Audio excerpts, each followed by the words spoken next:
ऐसा आचार्य, मैं कहूंगा आप हरिद्वार की बात कर रही है। पूरी देश और दुनिया के अंदर गुरु रविदास जी का जन्म उत्सव बड़े हर्षोल्लास के साथ मनाया जा रहा।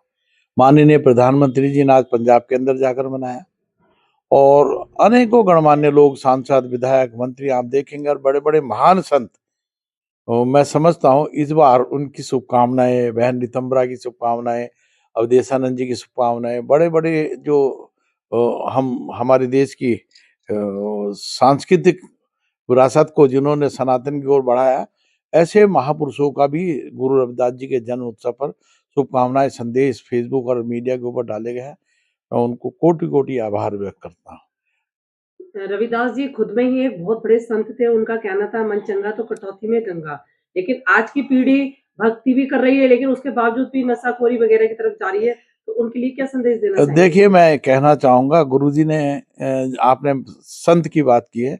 मैंने एक नहीं अनेकों प्लेटफार्म पर मीडिया के माध्यम से कहा कि देश और दुनिया के सबसे महान संत, उनसे बड़ा संत कोई नहीं हुआ।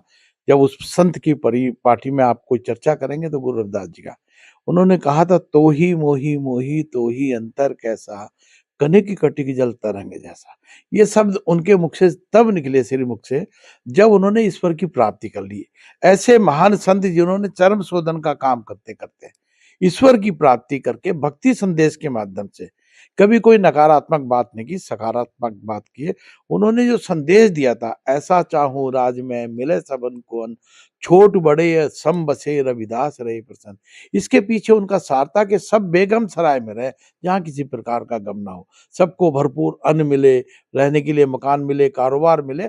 इस दृष्टि से वो चाहते थे, इसलिए वो समता मूलक समाज की बात करते थे, समानता की बात करते थे, समरसता की बात करते थे। उन्होंने कहा जाति पात का कोई स्थान नहीं होना चाहिए, इसलिए उन्होंने संदेश दिया कि जाति पात पूछे ना कोई, हरि का भजे तो हरि का होई। ईश्वर के प्रति उनका प्रेम, उनकी जो प्रेरणा है, उनका जो एक एक दोहा, उनकी जो पदावली है, गुरु ग्रंथ साहब में गुरुद्वारों के अंदर जब भी कोई पाठ होता है तो उनके अनेकों छंद, पहिया, ये सब उसका वहां पर गुरुद्वारे के अंदर विवरण से सुनाया जाता है।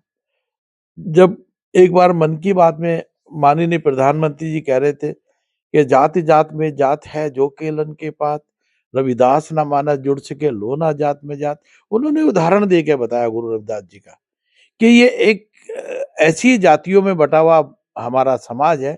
जिस तरह से केले के छिलके को अगर उतार दो तो फिर छिलका ही निकलेगा, फिर छिलकों को निकाल दो तो छिलका निकलेगा। तो यहाँ बहुत सारी जातियों में बटा, हमें उनमें एक रूपता करनी, समरसता करनी। सामाजिक समरसता जब होगा तब हमारा सनातन मजबूत होगा। जब हम सनातन की बात करेंगे तो शाह सिकंदर लोधी ने उनको बहुत प्रताड़ित किया था गुरु रविदास जी को कि आप इस्लाम को स्वीकार कर लो। उन्होंने कहा नहीं, मैं सनातनी हूँ और सनातन में मेरा जन्म हुआ और सनातन को ही मैं हमेशा जीवन भर मानूंगा। इसलिए उन्होंने धर्म परिवर्तन के ऐसे अनेकों प्रलोभन को नकार दिया। उन्होंने मानवता के प्रति जो प्रेम दिखाया, जो सद्भावना दिखाई, समतामूलक समाज के निर्माण में उन्होंने जो योगदान दिया, उसको युगों युगों तक लोग याद करेंगे। हमारे चैनल की ओर से संत रविदास जी के जन्म उत्सव पर आपको बहुत बहुत शुभकामनाएं। धन्यवाद। आपको भी मेरी ओर से, संपूर्ण भारतवासियों को और बाहर के रहने वाले लोगों को भी। आज करीब 10,000 से ज्यादा लंदन से लोग काशी पहुंचे हैं और मैं आपके चैनल के माध्यम से कोटि कोटि आभार व्यक्त करता हूं कि श्री गुरु रविदास जी की कृपा आप सब पर बनी रहे और हम सनातन को मजबूत करने में अपनी भूमिका निभाते रहें।